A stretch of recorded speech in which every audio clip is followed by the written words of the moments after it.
It's 10 p.m. Do you know where your children are? Right now on Beat 10 o'clock news. Heartbreak in Queens. A 1-year-old is dead, and police say the baby's mother is in the hospital with self-inflicted wounds to her wrist. Now I hear that Iran is trying to build up again, and if they are, we're going to have to knock them down. We'll knock them down. We'll knock the hell out of them.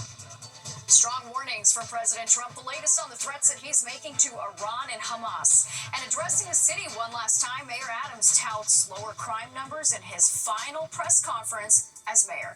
Thanks for joining us. I'm Natasha Verma. Steve has the night off. Before we get to those stories, we have to talk about the weather. The temperatures are dropping quickly. Let's take a live look outside. It's not just cold, it's windy too. Let's get right over to meteorologist Audrey Puente with the latest bone-chilling cold. Yes, both of those are not a good combination, Natasha, for sure. We do have very frigid weather across our area tonight. The cold air is rushing in. It has become very windy across the region, and we'll have wind chills in the single digits across parts of the area by tomorrow morning. We could also see a few snow flurries as we go into the New Year's holiday, and we have a very cold start to 2026 ahead of us here. A wind advisory has been issued by the National Weather Service for the entire tri-state area, and this is in effect until 7 p.m. tomorrow night. We could anticipate wind gusts of 50 miles per hour. In fact, we've seen them even higher than that across parts of the region. Here are the sustained winds right now, 15 to 25 miles per hour on average, sustained at 30 in Islip, 29 in Belmar. The wind gusts are even higher. We're gusting to 43 miles per hour in Newark, 44 in Islip, 34 in Central Park, 34 also in White Plains. I did see a reading earlier, I think in the park, or was it Newark, about 54 miles per hour, so it's very blustery out there. That is adding to the wind chill factor too. Right now, temperatures are mostly in the 30s. It feels like the 20s in many spots. We're exactly at 20 though for a temperature in Monticello, but the wind chill there is in the teens. Looking at the radar, the rain from earlier is now long gone, but now we have a couple of snow showers working downwind of the Great Lakes right now, so those are plaguing parts of the Hudson Valley here. That's when we could see a few flakes flying in places around Sullivan, Ulster, and Dutchess counties, and they're reaching as far south now as into Orange County and edging its way into northern portions of Rockland County too. Even into northern New Jersey, we're getting a few flakes flying in around Sussex County, over towards Warren County too. I'm not expecting any accumulation, but it makes things a little bit more decorative as we move along through the evening here. More snow showers are being found near the Great Lakes. We should stay mainly dry across our area. Partly cloudy skies are expected during the overnight. We're going to drop below the freezing mark across the entire tri-state area. Again, wind chills will be very cold by tomorrow morning. I'll have the details coming up. Natasha? All right, sounds good, Audrey. Thank you. And you can stay on top of what's going on in your community, including all your top stories, by downloading the free Fox Local app. Well, now to that tragic situation in Queens. A 1-year-old boy is dead, and his mother is in the hospital with wounds to her wrists. Let's go out live to Sharon Crowley, live in Jamaica, with what we know about the mother. Sharon. Natasha, we do have some new information from police. They did release the 1-year-old baby's name. Charlie Ramrica is his name. He lived in the house you see right behind me. Police were called here. Take a look at the video. About 1:30 this afternoon, family members calling 911, and when first responders got to the scene, they discovered the baby boy was unresponsive. He was rushed to the hospital and pronounced dead at the hospital. Also, with the baby in a bathroom in the tub is where first responders found the toddler on top of his mother, who's 28 years old. She had apparently slit her wrists, according to sources, in an apparent suicide attempt. She was also taken to the hospital and is listed currently in stable condition. Police are still here at the scene collecting evidence. They're holding this. There's police tape all around the house. They don't want anyone to come in or go out as they wait the medical examiner's report. They're trying to figure out the cause of death of this 1-year-old little boy who was found unresponsive in his home. So there's been no charges. All this still under investigation. But as you can imagine, this is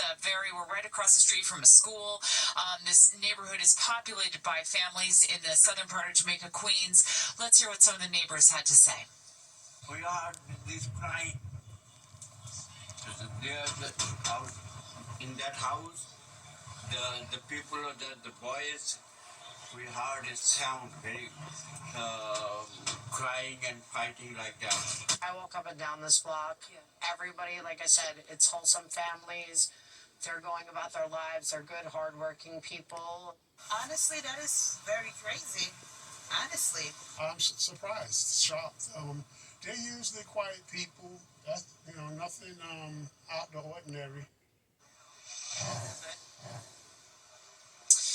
Yeah, just a heartbreaking scene here in this neighborhood tonight. Again, police are awaiting the results of the medical examiner's report to find out exactly how that 1-year-old died. And when they have more information there, we could know much more, Natasha, about what happened here. I'll send it back to you in the studio. Heartbreaking situation. Sharon, thank you so much. Mayor Adams holding his final scheduled news conference before leaving office later this week. The mayor and the NYPD Commissioner, Jessica Tisch, announcing crime is down in the city and 25,000 illegal guns have been taken off the streets. Adams says shootings are down 55% and homicides are down more than 35% since the beginning of his administration. When asked what Mayor-elect Mamdani needs to do to continue this downward trend, he pointed to Tisch, who is staying on to lead the department under Mamdani. Listen to Jessica Tisch. She's a police commissioner. She has proven that she can do it. What her and Chief LaPetrie did with the violence zones took us down another level. And when asked if he would attend the official inauguration of Zohran Mamdani on New Year's Day, Mayor Adams says he's willing to go if he's invited.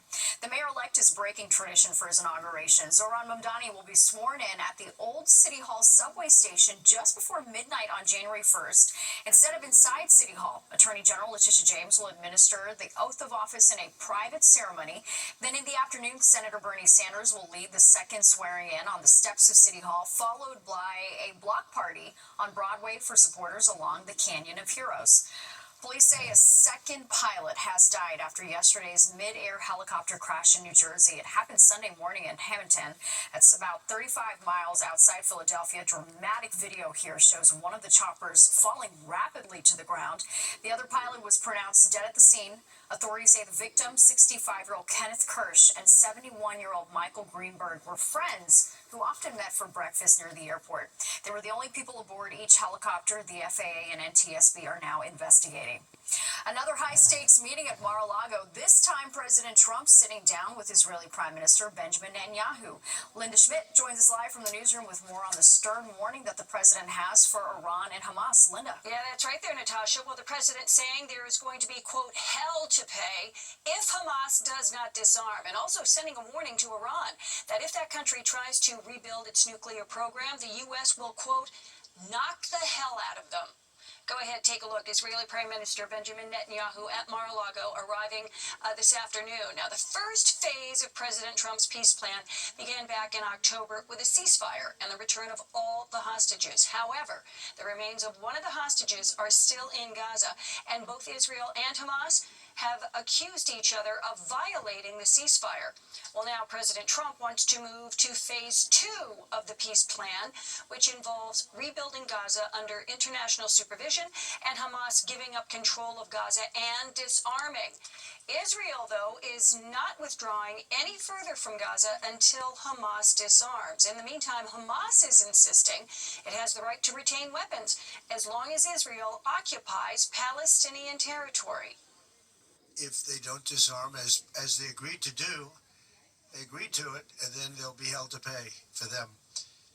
And we don't want that. I'm not concerned about anything that Israel's doing. I'm concerned about what other people are doing or maybe aren't doing. But I'm not concerned they've lived up to the plan. All right, now the president does acknowledge that the U.S. and Israel are not on the same page when it comes to Israeli settlements in the West Bank, but he says there will be more discussions related to that controversial issue. Natasha, back upstairs to you. All right, Linda, thank you. Ukrainian President Vladimir Zelensky says the U.S. is offering Ukraine security guarantees for 15 years as part of a proposed peace deal with Russia. Specific details are not public, but Zelensky says that they include partners who would monitor this peace deal.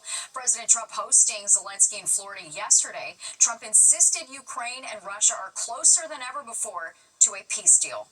And developing tonight, President Trump says the U.S. has hit a facility in Venezuela. The U.S. has been conducting strikes on boats, it says, are smuggling drugs. But this latest move is closer to shore. The other strikes were in international waters. The president initially mentioned the strike on Friday, then today said that there was an explosion in Venezuela. He added the U.S. hit a facility where he says the boats would load up on illegal drugs. A judge says transcripts and audio from a closed-door hearing for Charlie Kirk's suspected killer can be released with some redactions. The hearing focused on whether Tyler Robinson should be shackled during court proceedings. Lawyers for several media outlets, including Fox News, had argued for the details to be made public. Robinson is charged with aggravated murder for allegedly shooting the conservative activist on a Utah college campus in September. Well, 2026 is expected to bring big changes to the childhood vaccine schedule. How the U.S. policy is expected to resemble what takes place in some other countries. Plus, your Con Ed bill is expected to go up in the new year, just not right away. We'll explain why.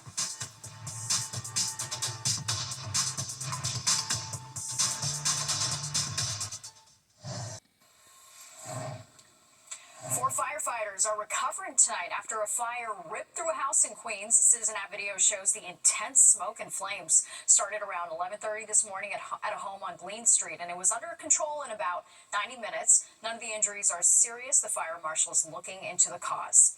Well, parents across the country are waiting to find out how the Trump administration will overhaul the children's vaccination schedule in 2026. Until then, medical experts attended a meeting today to discuss vaccinations for the youngest Americans. Teresa Priolo joins us now with more on that. Teresa? Yeah, Natasha, the Department of Health and Human Services is planning to revamp the entire childhood vaccine schedule in the new year. Today, the Advisory Committee on Childhood Vaccines met virtually with CDC officials. The Department of Health and Human Services, led by JFK Jr., has already recommended changes to vaccines for COVID-19, hepatitis B, and measles. Well, now they're considering aligning U.S. policy more closely with other countries like Denmark that administer fewer shots to kids. Data from the European CDC shows Denmark doesn't vaccinate kids against Hep A, chickenpox, and RSV, the leading cause of hospitalization among infants. Basically 30-year period from 1994 to 2023, which CDC estimated that vaccination of children born during that time prevented more than 500 million illnesses, avoided more than 1 million deaths. So critics are arguing that the administration is poised to adopt Denmark's policy because it administers fewer vaccines than any other Western country. If the new schedule is adopted, it would reduce the number of vaccines that children in the U.S. get from 17 to 10. Natasha. All right, Teresa, thank you. Maimonides Health announcing a plan to merge with NYC Health and Hospitals. Officials say the deal will let Maimonides bolster its financial position because its facilities will be reimbursed at a higher rate by Medicaid after becoming part of the public healthcare system. The agreement will also be supported by a $2.2 billion state grant. The merger still needs final legal and regulatory approval. Well, Fox 5 is watching your wallet and helping you get rid of all that mounting holiday debt. We're talking to an expert about the top 3 things to do to get you back on financial track. And does a new year mean new hope for the Jets and Giants, or will the misery continue? What 2026 could have in store?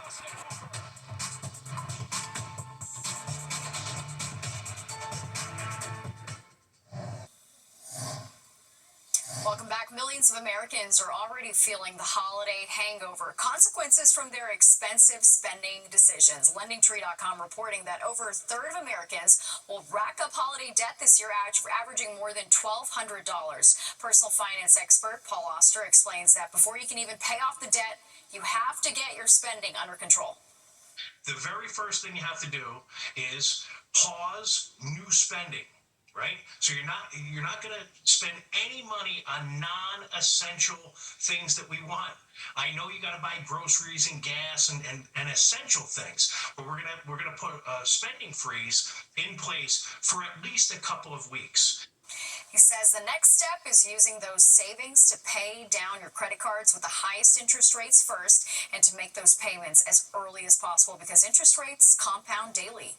This year's One Big Beautiful Bill Act will mean big changes to your 2025 tax bill. Standard deductions are going up for both singles and married couples who don't itemize. Singles get an additional $750 deduction, and married couples filing jointly get an extra $1,500.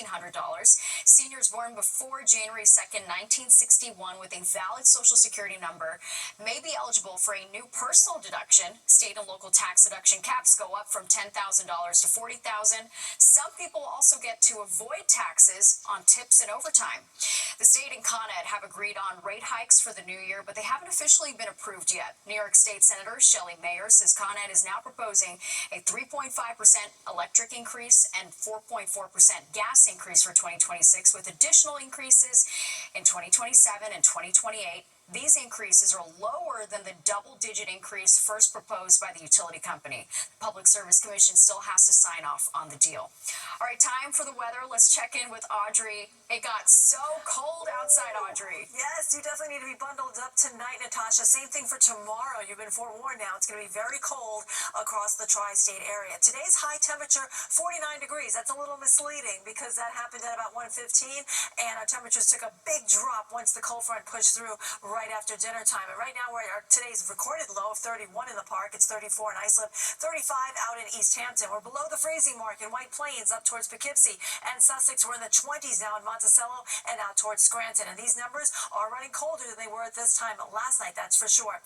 Our wind speeds are sustained between 15 and, let's say, 25 miles per hour, but the gusts are way higher than that. We're gusting to 43 in Newark, 34 in Central Park, 40 miles per hour out in Belmar, 44 in Islip, and 46 mile per hour gusts being reported in Bridgeport. So when we factor that in with the current temperature, it feels like the teens across parts of the region, like in White Plains, Poughkeepsie, Monticello, now down to 8 degrees for your wind chill there. You'll be below zero by tomorrow morning. In fact, here's a look at the 7 a.m. wind chills. We're looking at single digits in Bridgeport, White Plains, and in Poughkeepsie, -6 in Monticello. 13 will be the wind chill factor at 7 a.m. tomorrow in Central Park. So definitely bundle up for your Tuesday for sure. A couple of snow showers being picked up by the radar. Most of it is north of us here into the Hudson Valley, into central New York. These are all lake effect snow showers that are working their way downstate. So you could see a few flakes flying, but we're not expecting any accumulation. That area of low pressure that is bringing in all this kind of snowy weather, it will be moving out to the east, and we're seeing drier weather coming in from the west. High pressure is keeping things pretty quiet across much of the nation. The exception is parts of Texas where they're seeing some rain showers. The big story, of course, is the Arctic blast that has encompassed much of the U.S. here, from the Canadian border all the way down towards the Gulf Coast region. We're seeing many spots with below average temperatures, and now that cold air has worked right into our region here. So tonight we're dropping down to 28 in the city, teens in the suburbs, but of course it will feel colder than that with our winds gusting to 45 to 50 miles per hour. And then tomorrow, looking at a high of only 33, it will feel more like 23. We'll talk more about that chill coming up. Natasha? All right, sounds good, Audrey. Thank you. Well, we are entering the final week of the NFL regular season, and Jets and Giants fans don't need to be reminded what a nightmare this year has been. But is there anything they can get excited about? Kendall Green joins us now with the future of Gang Green and Big Blue. Hopefully, the future is bright, Kendall. Natasha, short answer, no. Okay, Natasha, well, the Jets and Giants haven't played each other since August. Since then, they've got fewer wins combined than most teams in the NFL. Now, the good news first. The G-Men snapped their 9-game losing streak in Vegas yesterday to beat the Raiders 34-10. And it's worth noting the Raiders' record right now is just as awful, sitting at 2-14. Now, rookie quarterback Jackson Dart won his battle against Geno Smith, completing 22 of his 30 pass attempts with just over 200 passing yards and 2 rushing TDs. Now, while Dart had a great showing out west, he may have played a big role in passing off Big Blue's first draft pick next spring. It's all down to draft positioning. So it's obviously a win in the standings, a win for the morale of this team and this locker room that's really struggled over the course of the season on a 9-game losing streak before Sunday's win. But the Giants now moved to the number 2 position in the draft. And they've got a chance to get back to the number 1 if they lose next week against the Cowboys and if the Raiders beat the Chiefs. Then you have the Jets, who were just blasted yesterday by the New England Patriots. The Patriots left town the same way they came, perfect on the road with an 8-0 record. They crushed the Jets 42-10. Looked like Gang Green had no life at MetLife, nor interceptions. They could become the first NFL team to go an entire season without an interception. And after their loss Sunday, it puts their record at 3-13, tied with the Giants, making them the last ranked team in the AFC East. While they're heading into their 15th straight year sitting at home for the start of the playoffs, New York football fans say they're barely hanging on. It's been really difficult, like, as an international Giants fan. But, we're optimistic, but we don't want to be like first round draft pick next year. We want to be like competing, it's kind of depressing somewhat, so. The possibility of a draft pick kind of make that worth it at all? Potentially, but they both had draft picks, and they both seem to do better when they're not on their teams, so. An awfully good point there. As it stands, the number 1 draft pick will be out of both the Jets and the Giants' hands with the strong chances of landing in Vegas. But Big Blue still has a small shot at the top pick in April. They must lose their game against the Dallas Cowboys, and the Raiders need to beat the Chiefs. The battle to the bottom continues, Natasha. Yeah, they might know how to lose, but it's the Raiders and Chiefs part that they can't control. And you're depending on them. It's kind of sad. Yeah, it's tough. All right, Kendall, thank you.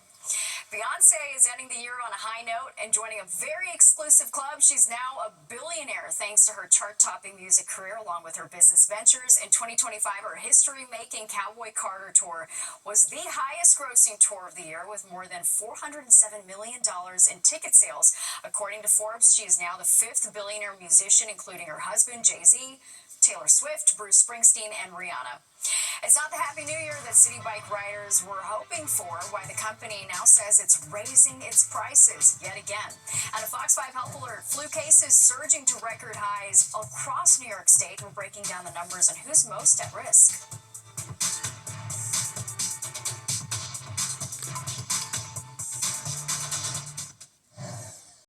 You're watching the 10 o'clock news.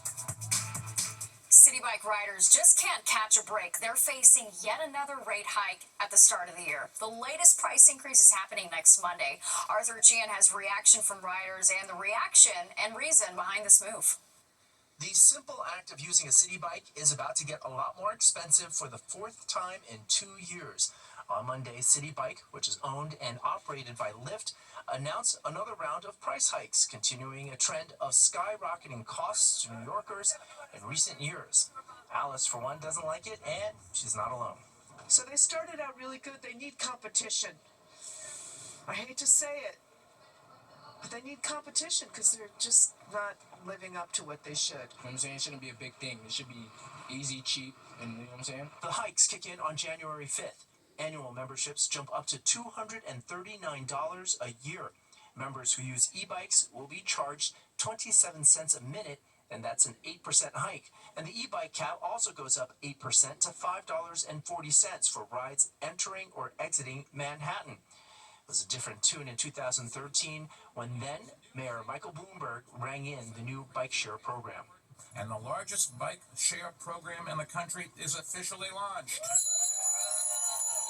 But the largest bike share system in the country is now charging New Yorkers more than riders in any other city.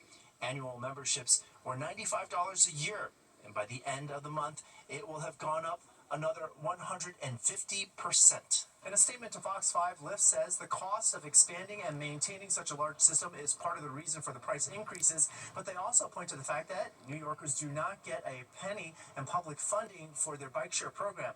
And transportation experts agree with Lyft, saying that that funding should be there. The fundamental challenge is that right now the riders of City Bike are paying for the entire system as opposed to a more balanced approach like we see in lots of other transportation options around town, including, I should add, driving on the road. There's a huge amount of taxpayer subsidy that goes to support the roads and folks who are using their cars to get around. While other cities contribute funds, keeping prices affordable for their residents, New York does not, and experts and Lyft agree. Until that changes, New Yorkers will continue shelling out more money for their bike share. In the Lower East Side, Arthur Gian, Fox 5 News. Well, the MTA is adding extra service to help people ring in the new year. Subways will run on a regular weekday schedule with extra trains for lines that pass through Times Square. Metro North will add extra trains on the Hudson, Harlem, and New Haven lines. The Long Island Railroad will also add trains, and you can find out more about the extra service at mta.info. New York State is seeing its highest number of flu cases ever recorded in a single week. Fox 6's Michelle Ross breaks down how to lower your risk of getting severely ill and what to do if you're already sick. If it feels like everyone around you is sick, you're not imagining it. We're hopefully in the peak right now.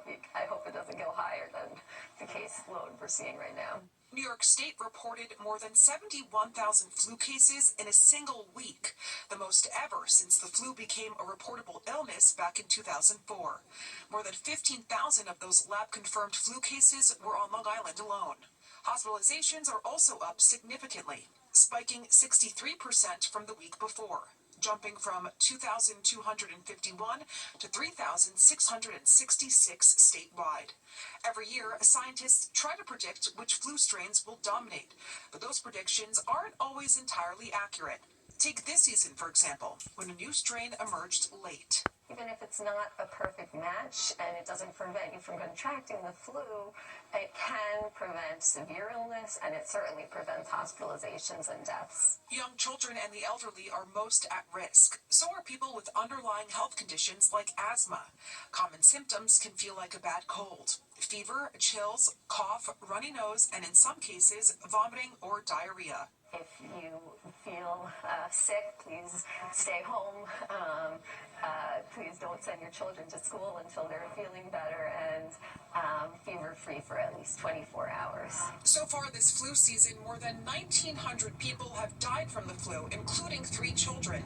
CDC data shows last flu season, about 90% of pediatric flu deaths took place in children who were not fully vaccinated. In Levittown, Michelle Ross, Fox 5 News. A father and son in the Bronx are doing their part to help out those in need this holiday season. Jared Jones and his 14-year-old son Elijah say that they were inspired by the 2000 film Pay It Forward to host an event today in the Bronx to help kids affected by homelessness and anyone else in need. The event gave out clothing, free haircuts, and on-site medical checkups. There's a lot of people that's going through a lot of hardship right now in the community, and I think that everybody has something about them that they could do. They could tap in, they could give it forward, they could pay it forward. So, like, it takes nothing to stop what you're doing. Whether it's $1, 50 cents, holding the door for somebody, anybody can pay it for it. We're helping out all these people, and in return, we don't want them to help us out. We need them to help other people, so the people that need it can get what they need. They say that their mission is to restore dignity and inspire kindness in others. Everyone who went to the event today was asked to pay it forward with 3 acts of kindness.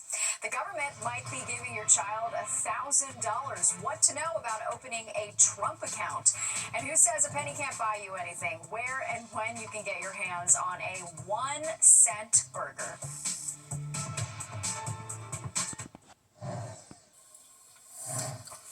The Trump administration rolling out a new kind of savings account to help kids put away money until they become adults. Fox 5's Antoine Lewis breaks down what you should know if you're thinking about opening up a Trump account.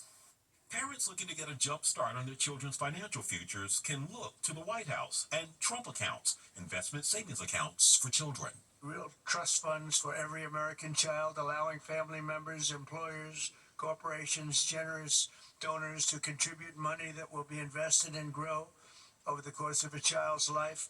Any child under the age of 18 with a Social Security number is eligible to open a Trump account, but for babies born between January 2025 and December 31st, 2028, the accounts come with a $1,000 contribution from the Trump administration.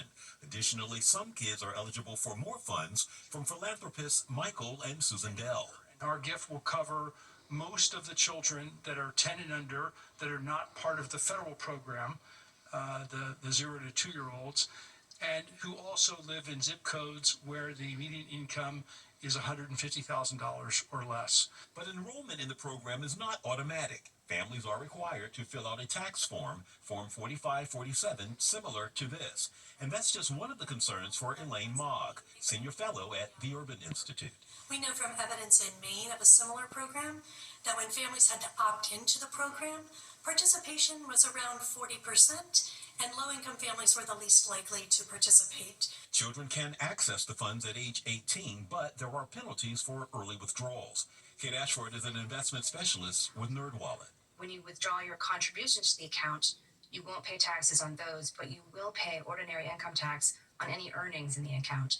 There is the slight advantage of the earnings being tax-free as they grow over the years, but when you withdraw that money, you will pay income tax. But these accounts will track the overall stock market and will be 100% private property controlled by the child's guardians. However, experts caution how problematic that could be. For people who aren't familiar with investing or comfortable with investing, or people who might want to pull that money out and put it to something even more conservative as they approach needing to use the money, you don't really have that option. So you are sort of tying your savings wagon, so to speak, to the stock market and just crossing your fingers. That said, some say the government trying to jumpstart the financial futures of the next generation isn't a bad thing under keen parental stewardship. It's a nice message to send that the government cares about children, and the Trump accounts also provide opportunities for parents and community members to put additional funds in the account. So there's a lot of possibilities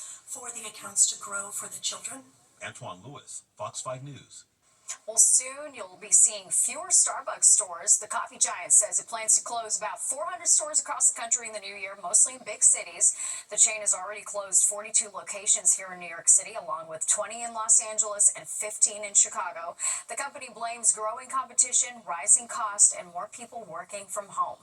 It's National Bacon Day tomorrow, and to celebrate, fast food chain Wendy's is offering its popular Junior Bacon Cheeseburger for just 1 cent. And no need to stand in line. The offer can be redeemed through the Wendy's app along with a regular purchase. Another lesson learned from the cell phone ban in schools. Teachers in New York are realizing their students don't know how to read a clock.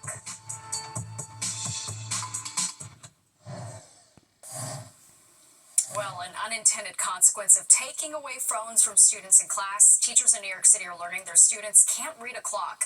Fox 5's Roger Geraldino looks at why some kids don't know the basics. Watching the hands of a clock move and understanding what they mean used to be one of the most basic skills students learned in school. What time does that say right now? That should say it's 8:50. I know, I saw what you did. Students got used to checking the time on their phones. Without them, some are struggling to read the clocks on the wall.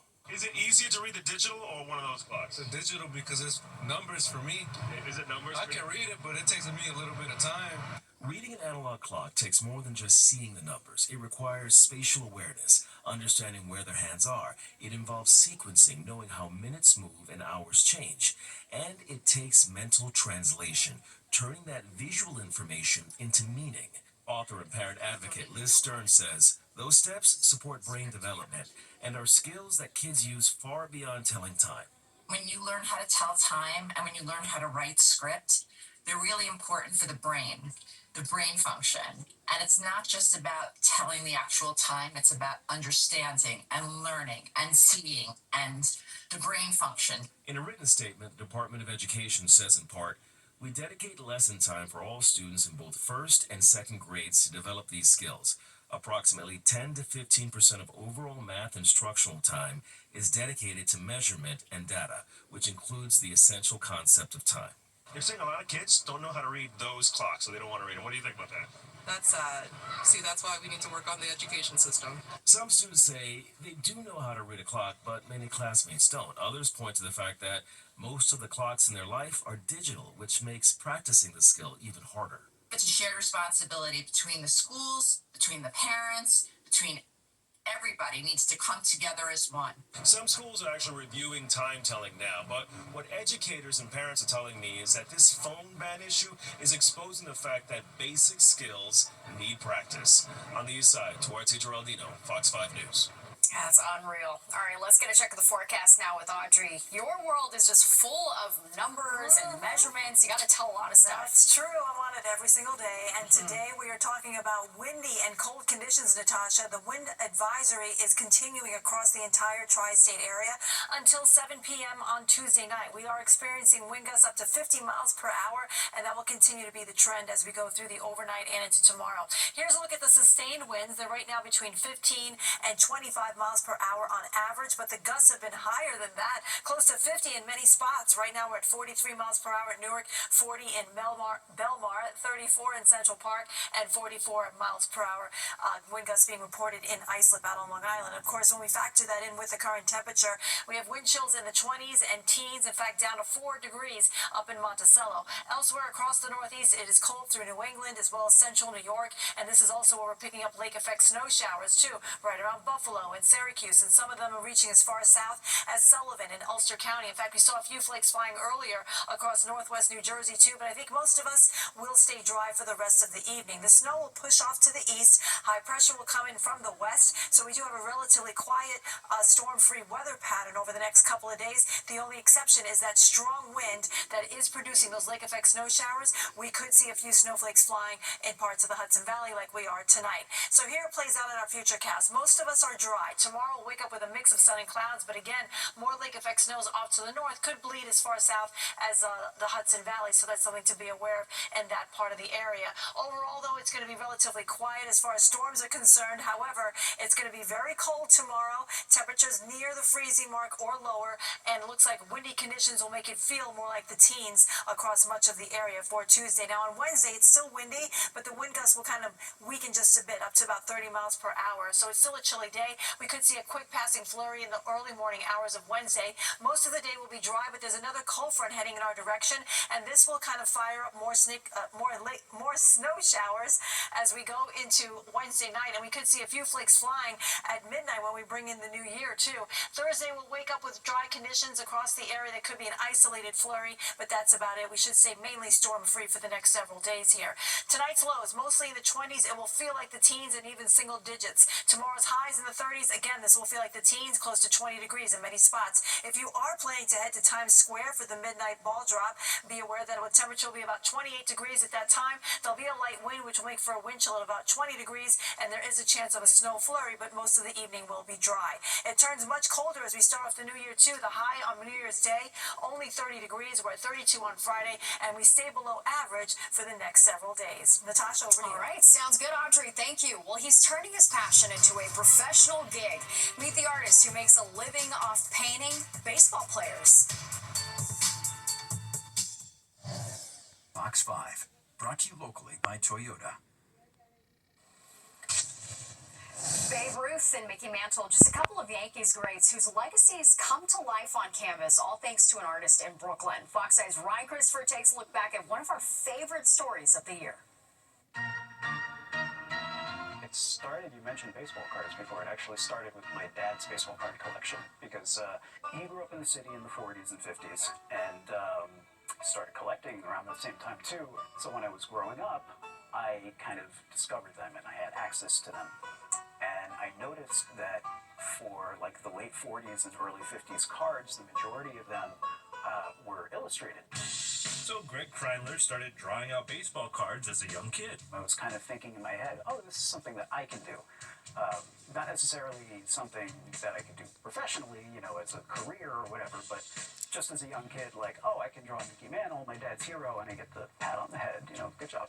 Well, that little kid grew up and became a talented painter, and with every brushstroke, his passion for baseball never wavered. As a Yankees fan, Kreindler started painting pinstripe legends like Lou Gehrig, Mickey Mantle, and Babe Ruth. That just kind of grew into this whole thing where it's like, okay, well, I love painting baseball players.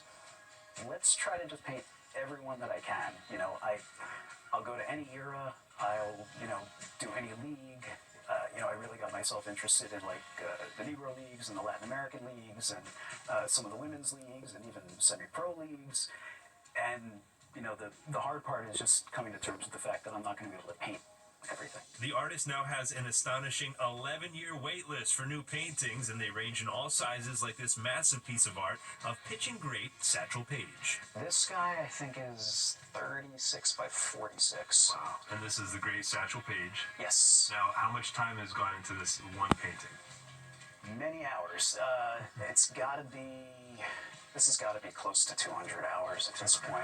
And it's almost there, but it's still got a little ways to go. These to me look like little reference photos, right? Yes. Can I touch these? Absolutely. Okay, so these are some of the images that you have here. So you take these old images, look at that right there, and then you have to create your own interpretation on the canvas. Yeah, and the interpretation is one thing, but also just trying to get everything, you know, as historically accurate as possible. So like, you know, like the red, white, and deep navy that's in this particular Kansas City Monarchs uniform, like that has to be right. And also, you know, did all this architecture in Bridge Stadium, was it this color, was it this green, were the seats blue? Well, that's a painting right there. It's a big guy. It is a big guy. I mean, it's bigger than I am, which doesn't say much, but It's like life size. yeah, just about. Incredible. Cool. Sometimes they get that big. Sometimes they get larger. I did a large, literally life-size painting of Mantle years ago, and my wife still has photographs of me, like, actually on the ladder, like, trying to paint because I'm short. That's awesome. Kreindler notes that most of the baseball players he paints are dead, but brings them back to life through art for many fans. I'm really focusing on things like color and the way that light kind of shapes each image, because the light is kind of my main concern. I feel like that's how I try, at least, to bring these people alive, to kind of remind them that that Babe Ruth didn't exist in this drab black and white world. Ryan Christopher, Fox 5 News. Yeah, so talented. And there's more of the 10 o'clock news straight ahead. We'll be right back. Okay, let's get one last check of the forecast with Audrey. Hey, Audrey. Hi, Natasha. We're in store for a very cold night. Temperatures will be dropping down into the teens and 20s, but factor in that blustery wind, and we'll have single-digit wind chills across parts of the area by tomorrow morning. The high numbers tomorrow close to freezing, but it will feel well below that again because of the winds factoring up to about 50-mile-per-hour gusts. And it'll still be windy on Wednesday with a high of 34. We'll bring in the new year with very cold temperatures too, with a high of only 30 for New Year's Day. Natasha? Gotta bundle up. All right, Audrey, thank you. And don't go anywhere. Good Night New York is next, and you do not want to miss that. That does it for us tonight. If you missed any part of the 10 o'clock news, you can always catch an encore on our free streaming app, Fox Local, where you can stream our newscast anytime. Have a great night, and I'll see you tomorrow.